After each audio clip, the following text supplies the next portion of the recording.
नमस्कार दोस्तों, स्वागत है आप सभी का हमारे शेयर्ड प्लेटफॉर्म पे जिसका नाम है बिफोर यूपीएससी। इस टॉपिक को डिस्कस करने से पहले दोस्तों बात कहना चाहूँगा कि आज के समय में जब दुनिया बहुत ही ग्लोबलाइज हो चुकी है, बहुत ही आपका वर्सटाइल हो चुकी है।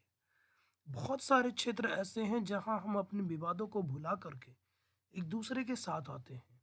बहुत सारे ऐसे क्षेत्र हैं जहाँ पर आपको रूस और अमेरिका जो है स्पेस में नए नए एक्सप्लोरेशन करते हैं, आपके इंटरनेशनल स्पेस स्टेशन को संभालते हैं। बहुत सारे ऐसे क्षेत्र हैं जहाँ पर आपकी जर्मनी जैसा नाटो कंट्री रूस से आपकी ईंधन आपूर्ति के लिए आपका निर्भर कर रहा है। बहुत सारे ऐसे क्षेत्र हैं जहाँ पर भारत और चीन जो है आपकी आपसी सीमा विवादों को भुला करके द्विपक्षीय संबंधों को बढ़ावा दे रहे हैं। तो फिर क्या ऐसी मजबूरी हो जाती है कि इंच इंच जमीन के लिए जो हमारे जिम्मेवार कंट्री है, जो अपने आप को बहुत ही एक रिस्पॉन्सिबल नेशन की तरह रिप्रेजेंट करते हैं, वो एक चंद जमीन के टुकड़ों के लिए या फिर एक छोटे से सोवरेनिटी के लिए ऐसे हथियारों से भी परहेज नहीं करते जो पूरी दुनिया को, पूरी कायनात को खत्म कर सकती है। ऐसे ही कुछ हालात हैं दोस्तों आपके आज के समय में। अभी आपको जैसा कि पता होगा कि रूस और यूक्रेन के बीच जो है आपकी काफ़ी ज़्यादा टेंशन जो है बढ़ चुकी है। गहमा-गहमी का बहुत ज़्यादा माहौल है। रूस ने अपनी तरफ से पूरी आपकी जो है आप कह सकते हो कि स्ट्रेंथ झोंक दी है और यूक्रेन भी किसी भी कदम पे झुकने का नाम नहीं ले रहा। और ये जो युद्ध है, ये किसी और ही दिशा की तरफ बढ़ चला है। आज के टाइम में अगर आप देखोगे तो जहाँ एक तरफ रूस ने अपने न्यूक्लियर टैक्टिक फोर्सेस जो उनके परमाणु हथियारों को आपका कंट्रोल करते हैं, उनके उपयोग करते हैं, जहाँ एक तरफ उनको फुल अलर्ट पे डाल दिया है, वहीं आपकी जो नाटो मेंबर हैं, जो आपकी अमेरिका है या जो यूएन है, रूस के ऊपर कड़े से कड़े प्रतिबंध और नाभिकीय हथियारों के प्रयोग के उपयोग के समय बिल्कुल एक कड़े प्रतिरोध दर्शाने की बात कर रहा है। सिर्फ इतना ही नहीं दोस्तों, जैसा कि मैंने आपको पिछले वीडियोस में बताया कि आपका चीन इस कदम के बाद जिस ढंग से यूक्रेन पे हमला हुआ है और एक तरह से यूक्रेन को अलग-थलग शुरुआत में रूस ने कर दिया या फिर वेस्टर्न कंट्रीज के द्वारा यूक्रेन का साथ शुरुआत में छोड़ा गया था। उसने कहीं न कहीं चीन को एक बढ़ावा दिया था आपके ताइवान एनेक्सेशन को लेकर के। और उससे आपका परेशान होकर जापान ने भी कुछ ऐसे ही डिमांड की है दोस्तों। डिस्कस करेंगे इस पूरे मुद्दे को, लेकिन इस ऐसे मुद्दे डिस्कशन में आने से पहले ही खत्म हो जाने चाहिए थे। ऐसे मुद्दे की कभी नौबत नहीं आने चाहिए थे। यही हमारे मानवता के लिए और हमारे पूरे पृथ्वी के लिए बेहतर होता। तो चलिए स्टार्ट करते हैं इस पूरे टॉपिक को। और इसको स्टार्ट करेंगे हम लोग अपने एक संस्कृत के श्लोक से। इसको थोड़ा आप ध्यान से समझिएगा। प्रलयेऽभिन्नमर्यादा भवन्ति किल सागरा, सागरा वेदम इच्छन्ति, प्रलय अपि न साधवा। यानी जिस सागर को हम इतना गंभीर और शांत समझते हैं, प्रलय आने पे, सुनामी आने पे वो भी अपनी मर्यादाओं को भूल जाता है और किनारे को तोड़कर जल थल एक कर देता है। परंतु जो आपकी साधु होते हैं, जो आपका पहाड़ होता है, वो टूटने पर भी अपनी श्रेष्ठ मर्यादाओं का उल्लंघन नहीं करता। अगर इसको आप भली-भाँति समझ पाएँ, तो आप समझ पाइएगा कि मैं क्या कहना चाह रहा हूँ। मैं कहना चाह रहा हूँ दोस्तों कि हमारे बहुत सारे ऐसे कंट्री हैं जिनके पास न्यूक्लियर वेपन हैं, लेकिन वो इनके प्रयोग से बचते हैं, जैसे कि हमारा देश भारत। लेकिन अगर आप देखोगे अमेरिका को, जैसे आप देखोगे रूस को या आपके बहुत सारे उत्तरी कोरिया हो गए, चीन हो गए या ऐसे कंट्रीज़ को जो अपने महत्वाकांक्षी विचारों को बहुत ज़्यादा तरजीह देते हैं। वो कभी भी अपनी मर्यादाओं को उल्लंघन कर सकते हैं और कभी भी अपनी जो मर्यादाएं हैं उनको तोड़ सकते हैं। और यही एक सबसे बड़ा खतरा है हम सभी के लिए। चलिए कुछ इमेजेस आपके साथ शेयर करना चाहूँगा कि ये आपके वर्ल्ड वॉर 2 की इमेजेस हैं दोस्तों, कि किस तरह से कोई भी सिपाही नहीं चाहता कि जंग हो। उसका कर्तव्य और उसका ये आपका प्रोफेशनल जॉब भी है कि वो अपने देश की सेवा करे। बट इस तरीके से कोई भी आपकी सोल्जर्स नहीं जाना चाहता और कोई भी सोल्जर्स जो है बिना किसी मकसद के, बिना किसी एक परफेक्ट मोटिव के कभी भी युद्ध की इच्छा नहीं करता है। और जब उन पे युद्ध किसी भी हालात में थोपे जाते हैं, तो उस परिस्थिति में वो हमेशा से आपका जो है इन चीज़ों का एक दबे मन से प्रतिकार करता है और अंदर ही अंदर वो घुटता है। जैसे कि सिचुएशन आज के हालात में भी देखने को मिल रहा है। कल परसों कुछ ऐसी ही न्यूज़ आई आपके सामने कि रूस के एक लोअर रैंक के ऑफिसर के द्वारा या किसी इंटेलिजेंस के द्वारा कथित तौर पे जो मारे जाने वाले रूसी सैनिक हैं उनके डाटा को सार्वजनिक किया गया, जबकि आमतौर पे ये होता नहीं। और इससे यही अनुमान लगाया जा रहा है कि रूस या यूक्रेन के जो लोग हैं या सैनिक हैं वो इस युद्ध को नहीं चाहते थे। उन पे ये युद्ध थोपा गया है उस देश की राजनेताओं के द्वारा। और ये एक बहुत ही बड़ा डिजास्टर कह सकते हो उन सोल्जर्स के लिए हैं जो अपने ही भाई बंधु अपने ही सगे संबंधियों पे आज के समय में उन हथियार चला रहे हैं या उनका खात्मा कर रहे हैं। कुछ और इमेजेस दिखाना चाहूँगा दोस्तों, ये आपकी वर्ल्ड वॉर टू की इमेजेस हैं जहाँ आपकी बहुत ही विध्वंसक हथियारों का इस्तेमाल हुआ था। एक एनिमेटेड इमेज भी दिखाना चाहूँगा जहाँ पर आप देख सकते हो कि पूरा का पूरा शहर जो है आपकी लाश और मलबों के ढेर में बटा हुआ है। आप जिस क्लाइमेट को आप कंट्रोल करने की बात करते हो, जिस आप पर्यावरण को स्वच्छ करने की बात करते हो और जिसके लिए आप बहुत सारे प्रयास करते हो, पेरिस क्लाइमेट चेंज, आपकी ग्रीन हाउस गैसेस का उत्सर्जन को रोकना, एचएफसी, सीएफसी के उत्सर्जन को रोकना, इन कुछ दिनों के युद्ध में इन सारी मर्यादाओं का उल्लंघन हो जाता है। मुझे व्यक्तिगत तौर पर ऐसा लगता है दोस्तों कि जितना उस क्षेत्र में पिछले 2 दशक में आपकी वायु प्रदूषण नहीं हुआ होगा, उतना आपके पिछले कुछ दिनों में या यूँ कहूँ कि पिछले 100 घंटों में इतना ज़्यादा आपका प्रदूषण हो चुका होगा। और इससे भी ज़्यादा वहाँ की जो हवाएँ हैं, वो ज़हरीली, नशीली हो चुकी होंगी, जिससे आपकी ना सिर्फ वातावरण बल्कि आपकी पूरी की पूरी जो आपकी पृथ्वी है, वो बहुत ज़्यादा प्रभावित होने वाली है। फिर देखिए हम लोग आज के समय एक ऐसे युद्ध के द्वार पे खड़े हैं जो कहीं न कहीं आपकी कन्वेंशनल वॉर से आपका टैक्टिकल वॉर की तरफ जा रहा है। यानी अभी तक इस युद्ध में अगर आप देखोगे यूक्रेन में, तो आपके फाइटर जेट्स, हेलीकॉप्टर, टैंक इस तरह की चीज़ों का इस्तेमाल हो रहा है। आपके surface to air missile, air to air defence systems इस तरह की चीज़ों का इस्तेमाल हो रहा है। लेकिन मे बी अब ये जो है एक नए रूप में नए ट्रिगर को आपका लॉन्च करेगा, क्योंकि जैसी खबरें आ रही है कि आपकी रसियन जो आर्मी है या रसियन प्रेसिडेंट ने आपकी जो न्यूक्लियर पावर या न्यूक्लियर टैक्टिक फोर्सेस हैं उनको अलर्ट या स्टैंड बाय कर दिया है। और मे बी ऐसा माना जा रहा है या ऐसी बयानबाजी हो रही है कि रूस के द्वारा या फिर उसके एवज में बेलारूस के द्वारा इन हथियारों का प्रयोग किया जाएगा। सेम इसी ढंग से अगर आप देखोगे तो इसके जवाब में भी जो आपकी नेटो फोर्सेस हैं वो भी इसका पूरा पूरा जवाब देने को तैयार है। और भले ही यूक्रेन उनका पार्ट नहीं रहा हो, लेकिन आज के समय में पूरी वर्ल्ड जो है, खास तौर पे वेस्टर्न कंट्रीज और नेटो एलाइज, वो अपनी तरफ से पूरी तरीके से मदद करने को तत्पर हैं। और इसी कारण से आप देखोगे कि अभी जैसी खबरें आ रही है कि बहुत सारे कंट्री ने अपने एयर स्पेस को रसिया के लिए बंद कर दिया है। बहुत सारे कंट्री ने अपनी तरफ से जो है यूक्रेन को साजो सामान, हथियार, एयर डिफेंस सिस्टम, आपकी असॉल्ट राइफल, रडार इस तरह की चीज़ों की सप्लाई बिल्कुल एक फास्ट एंड रैपिड मोड में किया है। अमेरिका और कुछ आपके यूरोपियन कंट्री ने तो लाइन ऑफ क्रेडिट तक दे दिया है यूक्रेन को, ताकि वो अपनी तरफ से पूरा पूरा रूस का प्रतिकार कर सके।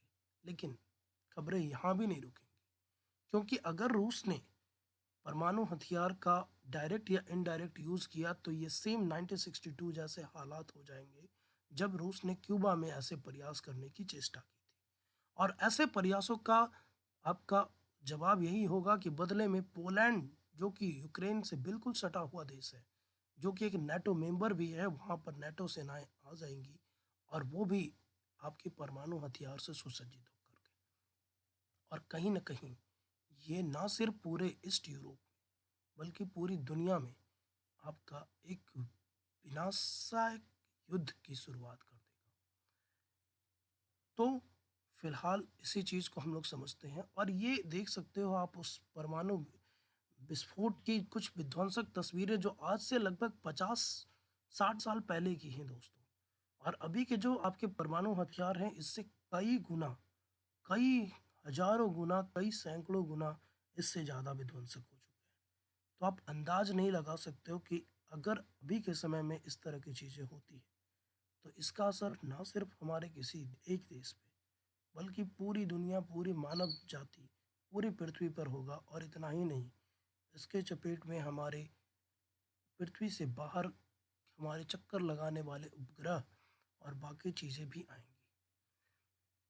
ये आप देख सकते हो जो आपकी कुछ टेस्टिंग की जा रही है और उस टेस्टिंग में देखोगे तो आपकी टेस्टिंग के समय क्या होता है कि परमाणु हथियारों का या परमाणु ज़ख़ीरे का एक बिल्कुल छोटा सा हिस्सा टेस्ट किया जाता है दोस्तों। और उस छोटे से हिस्से का आप देख सकते हो कि कितना विध्वंसक यहाँ पर ये विस्फोट हो रहा है। सेम इसी तरह से देखो तो आप यहाँ देख सकते हो किस ढंग से एक जो है इसका मैं डिस्क्राइब नहीं कर पा रहा हूँ कि किस लेवल की ये आपका डिस्ट्रक्टिव इमेजेस हैं और ये हथियार हैं। और जब इनका प्रयोग आपका अनगिनत रूप से किया जाएगा तो फिर आप खुद अंदाज लगाइए कि क्या परिणाम हो सकते हैं। आज के समय में यूक्रेन की सिचुएशन आपको भली भांति पता है। खार्किव और बाकी दूसरे जगह पे आपकी रशियन आर्मी का बहुत भयानक दबदबा हो चुका है। हालांकि आपकी यूक्रेनियन आर्मी भी बहुत अच्छी तरीके से इसको आप कह सकते हो रिट्रीट कर रही है और बहुत, लेकिन फिर भी अभी मैं कहूँगा कि अगर इसके सपोर्ट में वेस्टर्न कंट्रीज़ नहीं आए तो हथियार देने से काम नहीं चलेगा। हथियारों की सप्लाई यहाँ पर जर्मनी ने भी देने की बात की है, नीदरलैंड, आपकी लिथुआनिया, जॉर्जिया, फ्रांस, इन सब ने बोला है। लेकिन इसके पास अगर आप देखो तो इनकी कन्वेंशनल आर्मी है, 1-1.5 लाख की कन्वेंशनल आर्मी है, बट बहुत ज़्यादा जो इनके जो लोग हैं सिविलियन हैं वो ऑलरेडी माइग्रेट कर चुके हैं टू द पोलैंड और to the Romania and other countries. तो इससे इस पे बहुत ज़्यादा नुकसान भी होगा और इस कारण से इनको ऐसी चीज़ों की आवश्यकता है जो या तो इस युद्ध को रोके या फिर इस युद्ध में इनको एक बढ़त दे। इसीलिए देखोगे कि अभी दुनिया में जो है दो तरफा यहाँ पर प्रयास चल रहा है। एक यूक्रेन की सहायता भी की जा रही है आपकी साजो सामान से, हथियार से और आर्थिक रूप से। वहीं दूसरी तरफ ये भी प्रयास किया जा रहा है कि रूस और यूक्रेन को एक टेबल पे लाया जाए। इसके लिए एक प्रयास भी किया गया था जिसमें रूस ने अपनी शर्तों पे बेलारूस में यहाँ पर अ, बेलारूस की जो राजधानी है मिन्स्क, वहाँ पर टॉक की का प्रस्ताव रखा था। लेकिन यूक्रेन ने यह कहते हुए नकार दिया कि जिस धरती से हमारे ऊपर हमले हो रहे हैं हम वहाँ पर बातचीत को तैयार नहीं हैं। अगर आपको बात करनी है तो आप फिर या तो वारसा में कीजिए या फिर इस्तांबुल कीजिए या फिर एक थर्ड लोकेशन उन्होंने जो बताया कि आपकी बुडापेस्ट वगैरह में आप कर सकते हो।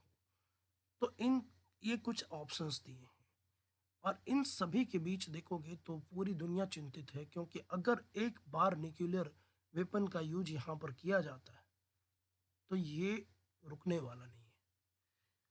सिर्फ यहीं तक ये इशू अगर रह जाता तो काफ़ी हद तक ये कंट्रोल माना जा सकता था। लेकिन एक नए देश ने जो कि आज तक हमेशा से आपकी इन चीज़ों का बहिष्कार करते आया है, नाभिकीय शस्त्रों का बहिष्कार किया है, ऐसे एक देश ने भी आज के टाइम टाइम में देखोगे तो ऐसा न्यूज़ आ रहा है, ऐसे सूत्रों से न्यूज़ आ रही है कि उसने भी अमेरिका से नाभिकीय हथियारों की मांग की है। और ये देश है इसी नाभिकीय हथियारों से पीड़ित जापान, जिस पे आपके 6 और 9 अगस्त 1945 को अमेरिका के द्वारा ही नागासाकी और हिरोशिमा पे जो है परमाणु बम गिराए गए थे जिससे लाखों लोगों की जानें गई। आज के समय में यही देश नाभिकीय हथियारों को डिमांड कर रहा है और वो अपनी जो आज का जो इनका प्रतिद्वंदी है चाइना, उसके प्रभाव को रोकने के लिए। क्योंकि मैं जैसा कि मैंने पहले की वीडियोस में भी बताया है कि उसके बाद जो है अभी आपका ताइवान एनेक्सेशन की बारी आएगी। प्लस में देखिए ये वाले क्षेत्र को तो चीन जो है इस क्षेत्र को अपना एयर डिफेंस जोन या मरीन जोन मानता है, जबकि अभी इंटरनेशनल जो आपकी मरीन मेरीटाइम जो लॉ है उसके हिसाब से ये जापान की बाउंड्री है। सेम यहाँ पर एक द्वीप भी है दोस्तों, जिसके ऊपर जो है विवाद भी है। और इस द्वीप को अगर आप देखो तो इसको जापान जो है सेंकाकू आइलैंड कहता है, जबकि आपकी जो पीपल रिपब्लिक ऑफ चाइना है पीआरसी, ये आपका उसको डियाओ आइलैंड कहता है, जबकि जो ताइवान है उसका भी इस पे क्लेम है और उसको ये टियाओ टाई आइलैंड के नाम से जानता है। ये कुछ ऐसे आइलैंड हैं जिस पे आपका इन सब का विवाद भी है। तो इन फ्यूचर आप ये देख ही रहे हो, सुबह की वीडियो में भी मैंने डिस्कस किया कि 9 डैश लाइन बन जाने के बाद एक तो यहाँ के जो अभी के आइलैंड है उस पे चाइना क्लेम कर रहा है, साथ ही साथ जो यहाँ पर बहुत सारे आर्टिफिशियल आइलैंड भी बना रहा है जो उसको एक एज देगा आपकी एक सिक्योरिटी पर्पज से, या फिर जो बेटर एक्सेस करने में आपकी साउथ चाइना सी को। तो इस कारण से जापान को भी एक शंका है कि कल होकर जब ताइवान को एनेक्स करने की बात होगी तो मे भी वो सेंकाकू आइलैंड को भी खो सकता है। और ऐसे परिस्थिति में जब सिचुएशन टेंस होगी तो मे बी वो कुछ और आइलैंड को भी खो सकता है। और इसी के कारण से जापान ने भी जो ऐसा माना जा रहा है कि उसने अमेरिका से नाप किए हथियारों की डिमांड की है। अभी के समय में देखो दोस्तों तो पूरी वर्ल्ड में लगभग 9-10 ऐसे कंट्री हैं जिनके पास न्यूक्लियर केपेबल वेपन्स लाइक आपकी रेडियो एक्टिव मटेरियल्स हैं, जिसमें एक तो आप देखोगे कि ये यूएन के जो P5 मेंबर हैं, यानी आपका यूएसए, रसिया, चाइना, इधर फ्रांस और इधर यूके, ये सिक्योरिटी काउंसिल के 5 परमानेंट मेंबर हैं। तो इनके पास जो है ऑलरेडी एक P5 कंट्री होने के नाते एनपीटी न्यूक्लियर वेपन स्टेट्स हैं, यानी इनको यूएन के थ्रू ही ये अधिकार मिले हुए हैं कि ये बिना आपका नॉन प्रोलिफरेशन ट्रीटी के अनुसार भी आपका ये हथियारों को रख सकते हैं। जबकि इस एनपीटी में ये बोला गया था कि बाकी कंट्री को ऐसे हथियार रखने की अनुमति नहीं होगी। आज के समय में देखो तो जो आपके ये जो स्काई ब्लू कंट्री जो आपको दिख रहे हैं, ये ऐसे स्टेट हैं जिन्होंने अभी के समय एनपीटी पे सिग्नेचर नहीं किया है और इनके पास भी नाप किए हथियार ऑलरेडी मौजूद हैं, जिसमें आपका भारत, पाकिस्तान और यहाँ पर अगर आप देखो तो आज के समय में एक उत्तरी कोरिया है। फिर कुछ ऐसे नाटो मेंबर्स भी हैं जो उनके पास खुद के तो नाम की हथियार नहीं है, लेकिन जिनके साथ ऐसी संधियां हैं कि उनको किसी भी परिस्थिति में नाम की हथियार उपलब्ध कराए जा सकते हैं। ऐसे में आपका नीदरलैंड, जर्मनी, इटली और तुर्की है। इसके साथ साथ कुछ ऐसे भी कंट्री हैं जिनके पास ऐसी संभावनाएं हैं कि उनके पास यूरेनियम की इतनी संधारित मात्रा है कि वो आसानी से नाभिकीय शस्त्रों का निर्माण कर सकते हैं। और ऐसे में सीरिया और ईरान का नाम आता है। तो वर्ल्ड कहीं ना कहीं एक ऐसे मोड़ पे जा रहा है जहाँ पर एक छोटी छोटी सी बातों के लिए या छोटे छोटे आपके झगड़ों में भी विध्वंसक और ऐसे परमाणु हथियारों के प्रयोग की संभावनाएं प्रबल हो रही है, जो ना सिर्फ उस देश के लिए बल्कि पूरे मानव जाति और पूरी पृथ्वी के लिए विनाशकारी है। और कहीं ना कहीं इन सभी चीज़ों में जो हमारी यूएन है, या जो और भी जो हमारी पीस कीपिंग एजेंसियां हैं, या जो हमारी खुद की कंट्रीज हैं, उनके एक जो कह सकते हो कि इथनिक मोराल है, उन्होंने वो खो चुका है। वो इस विकास और संप्रभुता और महत्वाकांक्षाओं के दौर में इतने गुम हो चुके हैं कि उनको ये पता नहीं है कि आपका किस लेवल पे जाके रुकना है और कहाँ पर हमें इन चीज़ों से पीछा भी छुड़ाना है। क्योंकि कहीं ना कहीं देखिए तो ये पूरी पृथ्वी सार्वजनिक है और ये हर किसी का इस पे बराबर का अधिकार होना चाहिए। आज के समय में अगर आप देखो तो जो कंट्री यहाँ पर यूक्रेन के ऊपर अटैक कर रहा है, रीजन चाहे जो भी हो, सही या गलत, उसके पास खुद का इतना बड़ा लैंड एरिया है कि जिसको वो कभी यूज नहीं कर पाता। सेम उसी ढंग से देखो तो और भी जो कंट्री हैं सेम ऐसे ही हालात हैं दोस्तों। वो खुद की प्रॉब्लम से भी निकल नहीं पा रहे हैं, चाहे वो उनके ड्रिंकिंग वाटर हो, पॉवर्टी हो, इन सारी समस्याएं विद्यमान है, लेकिन फिर भी इच्छाएं हमेशा इंसान को अंधा बनाती है। और यही चीज़ें आज होती हुई दिख रही है कि आपका यहाँ पर देखोगे तो कुछ और भी कंट्री हैं दोस्तों जिनके पास ऐसी हथियारों की उपलब्धि है, जिसमें आपका इसराइल है। और ये कि यहाँ पर अगर आप कंट्री देखो तो ये लिथुआनिया है। तो ये कुछ कंट्री, ये टोटल ऐसे कंट्री हैं दोस्तों जिनके पास ऐसे हथियारों के जखीरे हैं। और ये कहीं न कहीं आपके विनाश की घंटी बजा रहे हैं। तो इसी चीज़ नोट के साथ मैं अपने इस वीडियो को विराम देना चाहता हूँ। लेकिन आपसे आपके विचार ज़रूर जानना चाहूँगा कि जो हम लोग विकास के नाम पे या जो हम लोग सुरक्षा के नाम पे ऐसी अंधी दौड़ कर रहे हैं, ये कहाँ तक जायज़ है? और हम इंसानों को कहाँ पे जाकर रुक जाना चाहिए? क्योंकि कहीं न कहीं अति जो है वो हमेशा नुकसान करता है। इसी नोट के साथ अपने वीडियो को समाप्त करता हूँ। Thank you so much. जय हिंद।